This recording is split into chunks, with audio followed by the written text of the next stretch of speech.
अस्सलाम वालेकुम क्लास। आज हम डिस्कस करेंगे about the statistics of nucleus के बारे में।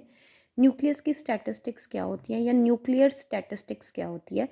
तो हम बात करते हैं कि हमारे पास पार्टिकल्स की हम बात कर रहे थे। तो पार्टिकल्स हमारे पास दो तरह के होते हैं, एक तो होते हैं मैक्रोस्कोपिक ऑब्जेक्ट और एक होते हैं माइक्रोस्कोपिक पार्टिकल्स। जब हम मैक्रोस्कोपिक पार्टिकल की बात करते हैं तो इसका मतलब होता है कि लार्ज लार्ज जो पार्टिकल्स होते हैं, लार्ज ऑब्जेक्ट्स। तो जो लार्ज ऑब्जेक्ट्स होते हैं वो ऑब्जेक्ट्स होते हैं जिनको हम ऑब्ज़र्व कर सकते हैं, जो ऑब्ज़र्वेबल होते हैं। ठीक है, जो ऑब्ज़र्वेबल होते हैं, नॉन आइडेंटिकल होते हैं। हम ये कह सकते हैं कि ये हमारे पास ऑब्ज़र्वेबल होते हैं, नॉन नॉन आइडेंटिकल होते हैं, डिस्टिंग्विशेबल होते हैं, इनको हम डिस्टिंग्विश कर सकते हैं। ये वो पार्टिकल्स होते हैं और ये वो पार्टिकल्स होते हैं जिन पे न्यूटन के लॉ को ओबे करते हैं। F=ma, न्यूटन का first law, second law, third law, इनको ओबे कर रहे होते हैं, न्यूटन्स के लॉ को ओबे करते हैं। ठीक है, तो ये होते हैं मैक्रोस्कोपिक पार्टिकल। अब अगर हम बात करते हैं मैक्रोस्कोपिक पार्टिकल की, तो हम जब क्लासिकल मैकेनिक्स पढ़ते हैं तो हम कहते हैं कि बड़े ऑब्जेक्ट्स जब मूव करते हैं, जब मोशन में होते हैं, तो वो न्यूटन के लॉज को ओबे करते हैं। तो इसी तरह जब हम बात करते हैं क्लासिकल की, तो हम कहते हैं कि जब हम इस यूनिवर्स को देखते हैं तो हम बहुत सारी गैलेक्सीज़ को देखते हैं, और बहुत सारी गैलेक्सीज़ के बाद जब हम आते हैं सोलर सिस्टम्स की तरफ, तो एक गैलेक्सी में बिलियंस ऑफ सोलर सिस्टम्स मौजूद हैं। तो हम कहते हैं कि सोलर सिस्टम्स भी हमारे पास बड़े ऑब्जेक्ट्स हैं और वो मूव कर रहे होते हैं। जैसे हम जनरलाइज कोऑर्डिनेट्स के बारे में पढ़ते हैं कि जब हम हमारे पास पार्टिकल्स जो बड़े ऑब्जेक्ट्स हैं, जो बड़े, जिस तरह हम एक सोलर सिस्टम की बात करते हैं, हम कहते हैं कि इनकी जो कोऑर्डिनेट्स हैं वो हम जर्नलाइज्ड कोऑर्डिनेट्स हैं, और उनमें जब पार्टिकल्स या जब हमारे पास ये जो गैलेक्सीज हैं ये मूव करती हैं, मोशन में होती हैं, वेलोसिटी में होती हैं, तो वो जर्नलाइज्ड वेलोसिटी कहलाती है। और इन गैलेक्सीज़ पे या इन सोलर सिस्टम्स पे जब दूसरे सोलर सिस्टम्स या दूसरी गैलेक्सीज़ जब फोर्स एक्ट कर रही होती हैं, तो हम उसको जनरलाइज फोर्स कहते हैं। तो ये सब कुछ जो है वो मैक्रोस्कोपिक पार्टिकल्स के लिए हो रहा होता है। तो वो मैक्रोस्कोपिक पार्टिकल्स, अगर हम बात करते हैं कि ये हमारे पास ऑब्जर्वेबल हैं या नॉन आइडेंटिकल हैं, तो वो हम किस तरह कहते हैं कि फॉर एग्जांपल अगर हम बड़ी इस अर्थ में भी जो आर्टिफिशियल चीज़ें हैं, जैसे कि हमारे पास जो एक बस है या एक कार, एक बस और एक कार को हम ले लेते हैं, तो हम इन दोनों को ऑब्ज़र्व कर सकते हैं। ये एक लार्ज ऑब्जेक्ट्स हैं और ये न्यूटन के लॉज को ओबे करती हैं। फिर हम ये बात कहते हैं कि ये नॉन आइडेंटिकल है, हम आराम से बता सकते हैं बस कौन सी है और कार कौन सी है, फिर हम इसको इंडिस्टिंग्विशेबल भी कर सकते हैं। ठीक है, फिर हम ये बात करते हैं कि एक्चुअली जो मैक्रोस्कोपिक पार्टिकल की जब बात करते हैं, तो हमारे पास जो है वो आती है जी फर्मी डेराक स्टैटिस्टिक्स। फर्मी डेर सॉरी, हमारे पास होती है मैक्सवेल बोल्ट्जमैन स्टैटिस्टिक्स। जब हम लार्ज ऑब्जेक्ट्स की बात करते हैं, क्लासिकल स्टैटिस्टिक्स की बात करते हैं, तो मैक्सवेल बोल्ट्जमैन स्टैटिस्टिक्स हमारे पास आती है। अब ये हमारे पास स्टैटिस्टिक्स कौन सी है, मैक्सवेल ने क्या कहा था, उस मैक्सवेल बोल्ट्जमैन स्टैटिस्टिक्स क्या थी हमारे पास, वो हमारे पास ये थी कि हमारे पास ये कहा गया था कि पार्टिकल्स जो हैं वो आपस में इंटरेक्ट नहीं करते, क्योंकि ये क्लासिकल पार्टिकल्स हैं, बड़े ऑब्जेक्ट्स हैं, ये आपस में इंटरेक्ट नहीं करते। दूसरी बात ये थी कि एक तो ये इंटरेक्ट नहीं करते, not interacting with each other, ये एक दूसरे के साथ इंटरेक्ट नहीं करते। ठीक है, दूसरी बात ये कही गई थी कि जितने नंबर ऑफ पार्टिकल्स और जो टोटल एनर्जी होती है वो इनकी कांस्टेंट होती है। इनकी टोटल एनर्जी और नंबर ऑफ पार्टिकल्स जो इन ऑब्जेक्ट्स में मौजूद होते हैं वो हमारे पास कांस्टेंट होती है। ठीक है, कांस्टेंट हमारे पास इनकी एनर्जी और नंबर ऑफ पार्टिकल होते हैं। कांस्टेंट एनर्जी होती है इन पार्टिकल्स की, और हमारे पास नंबर ऑफ पार्टिकल्स भी इनमें कांस्टेंट होते हैं। फिर हम बात करते हैं कि ये पॉलिक्सलिन प्रिंसिपल को तो ऑब्वियसली फॉलो नहीं करते, बड़े ऑब्जेक्ट्स हैं, क्लासिकल ऑब्जेक्ट्स हैं। फिर हम ये बात कहते हैं कि हमारे पास ये जो लार्ज ऑब्जेक्ट्स के पार्टिकल्स हैं, ये अगर एक स्टेट में एक पार्टिकल है तो दूसरा उस स्टेट में नहीं आ सकता। ठीक है, एक पार्टिकल अगर एक स्टेट में है तो दूसरा उस स्टेट में नहीं आ सकता। हम ये तो नहीं कह सकते कि कार जो है वो बस की जगह ले ले और बस कार की जगह ले ले, ऐसा नहीं हो सकता। तो ये हमारे पास मैक्सवेल बोल्ट्जमैन स्टैटिस्टिक्स थी, जो कि क्लासिकली बताई जा रही थी। अब हम इनको न्यूक्लियर में इन टर्म ऑफ न्यूक्लियर क्यों पढ़ते हैं कि हम जब बड़े ऑब्जेक्ट्स की बात करते हैं, लाइक गैलेक्सीज की बात करते हैं, बड़े ऑब्जेक्ट की बात करते हैं, तो इनमें सब में न्यूक्लियर रिएक्शंस ही हो रहे हैं। ये सब कुछ अगर हो रहा है तो अगर हम बात अपनी अर्थ की करते हैं या हम दूसरे प्लैनेट्स की भी बात करते हैं, तो हम कहते हैं जो उनकी वेदर कंडीशंस में चेंजेस आ रही हैं या जो भी उनमें कंडीशंस में जो उनके दिन ब दिन चेंजेस आ रही हैं, वो सब कुछ न्यूक्लियर की वजह से है, न्यूक्लियर रिएक्शंस की वजह से है। तो हम ये मैक्रोस्कोपिक पार्टिकल्स के बारे में ये पढ़ लेते हैं। फिर हम ये बात करते हैं कि जब हम माइक्रोस्कोपिक पार्टिकल्स की तरफ आते हैं, तो ये वो पार्टिकल हैं जो कि क्वांटम मैकेनिक्स को फॉलो कर रहे होते हैं, क्वांटम मैकेनिक्स के लॉज जिन पे लग रहे होते हैं। क्योंकि हमने ये बात पढ़ी थी कि क्लासिकली जो लॉज बनाए गए थे, जिस तरह लैग्रांज इक्वेशन थी, हैमिल्टोनियन इक्वेशन थी, जो इन चीज़ों को बता रही थी, इनकी मोशन के, बड़े ऑब्जेक्ट की मोशन के बारे में बता रही थी। तो उनको जब उन्हीं लॉज को जब छोटे ऑब्जेक्ट्स में, पार्टिकल्स, स्मॉल पार्टिकल्स में, सब एटॉमिक पार्टिकल्स पर लगाया गया उन लॉज को, तो वो फेल हो गए। तो उसके लिए हमारे पास क्वांटम मैकेनिक्स के लॉज जो हैं वो बने थे। तो ये हम यहाँ पे साफ हमें पता चलता है कि एक तो ये स्मॉल पार्टिकल्स के लिए हैं, ठीक है।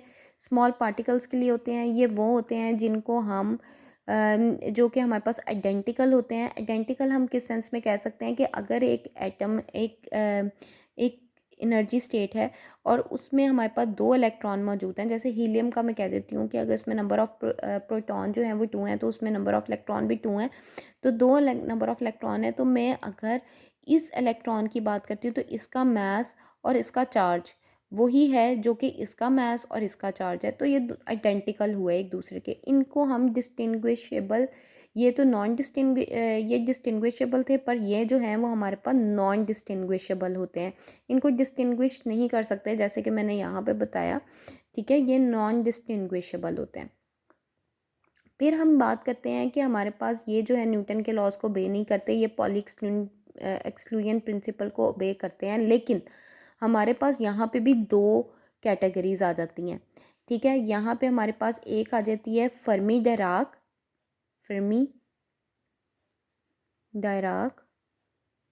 डायराक स्टैटिस्टिक्स आ जाती है, और दूसरी आ जाती है बोज आइंस्टाइन स्टैटिस्टिक्स। अब ये 2 तरह की स्टैटिस्टिक्स यहाँ पे आ जाती हैं। जब हम 2 तरह की स्टैटिस्टिक्स को यहाँ पे पढ़ते हैं, तो हम कहते हैं फर्मी डायराक की जब हम बात करते हैं, इस स्टैटिस्टिक्स की जब हम बात करते हैं, तो इसमें हम ये कहते हैं कि फर्मी से ही पता चल जाता है कि इसमें फर्मियॉन्स है, ठीक है। न्यूक्लियर की प्रॉपर्टीज़ है, ये भी न्यूक्लियस की एक प्रॉपर्टी है। अब हम ये कहते हैं कि फर्मियॉन्स होंगे इसमें। अब जब फर्मियॉन्स इसमें होंगे, तो फर्मियॉन्स में हमारे पास इलेक्ट्रॉन्स आ जाते हैं, प्रोटॉन आ जाते हैं, न्यूट्रॉन आते हैं, वो तमाम पार्टिकल आते हैं जिनकी जो स्पिन है वो half integral multiple of H cut होगी, ठीक है। मतलब इनकी जो स्पिन है वो हाफ होगी, फिर 3/2 एच कट होगी, या हमारे पास 5/2 एच कट होगी।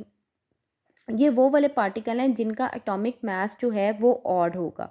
जो ऑड एटॉमिक मास रखते हैं वो फर्मी डायराक स्टैटिस्टिक्स को फॉलो करते हैं। अब इसमें जो है वो हमारे पास ये पॉली एक्सक्लूएंट प्रिंसिपल को भी ये ओबे करता है, जो कि हमें ये कहता है कि हमारे पास 2 से ज़्यादा 2 या 2 से ज़्यादा जो पार्टिकल्स हैं वो एक स्टेट में नहीं आ सकते, ठीक है। 2 पार्टिकल एक स्टेट में हो सकते हैं, लेकिन इससे ज़्यादा पार्टिकल जो हैं वो एक स्टेट में नहीं हो सकते। तो ये पॉली एक्सक्लूएंट प्रिंसिपल को फॉलो करता है, ठीक है, फॉलो करता है इसको, ठीक है। उसके बाद जब हम कहते हैं कि जिस तरह मैं अगर कहती हूँ कि मेरे पास यहाँ पर अ, एक और इसकी जो प्रॉपर्टी है वो हमारे पास होता है कि इसका एंटी सिमेट्रिक वेव फंक्शन होता है।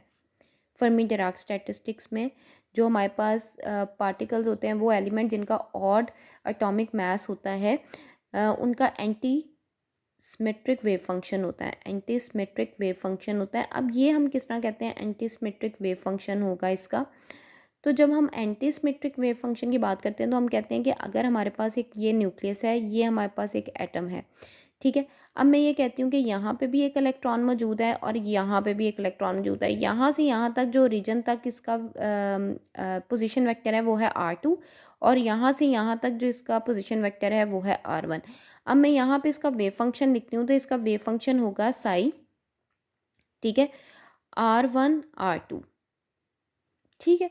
अब यहाँ पे इसके वो आगे पोजीशन वेक्टर्स आ गए, इनकी प्रोबेबिलिटी आ गई, ठीक है, पाए जाने की प्रोबेबिलिटी आ गई। अब मैं ये बात कहती हूँ कि ये हमारे पास ऑब्वियसली होगा Sai r1 dot Sai r2 के बराबर।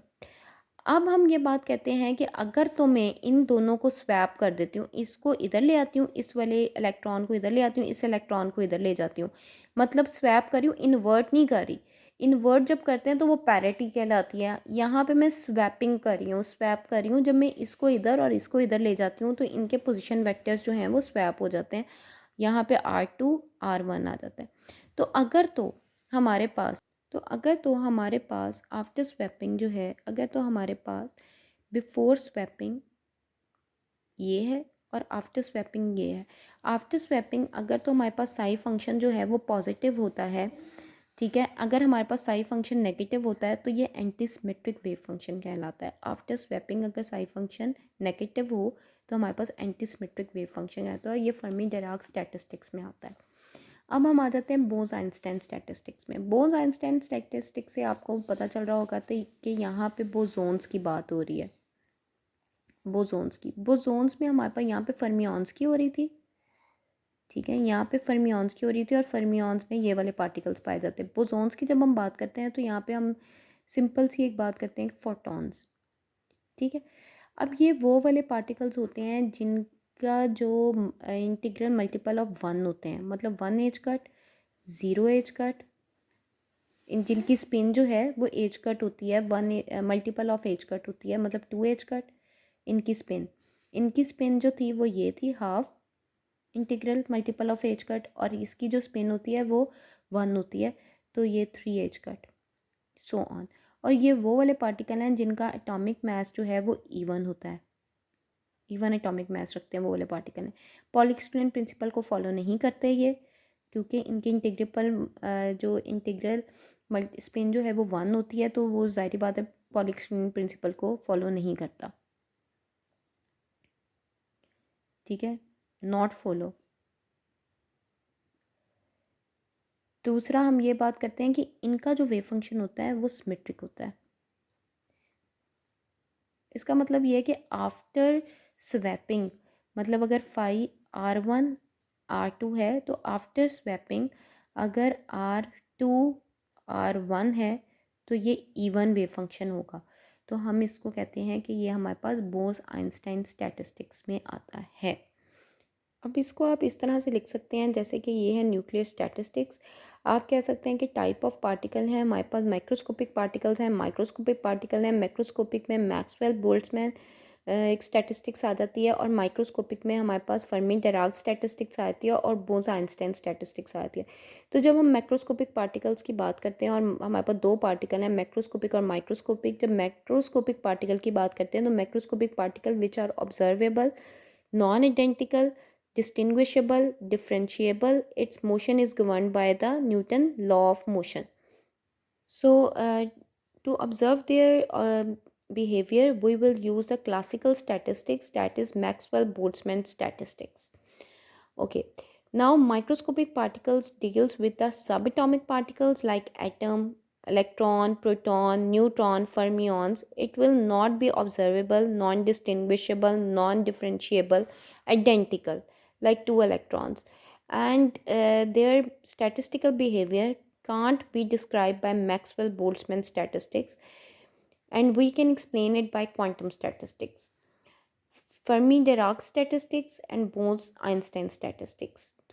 So now I am going to discuss about the Fermi-Dirac statistics. Fermions, bosons are the microscopic particles and they are not observable, non-distinguishable, and identical.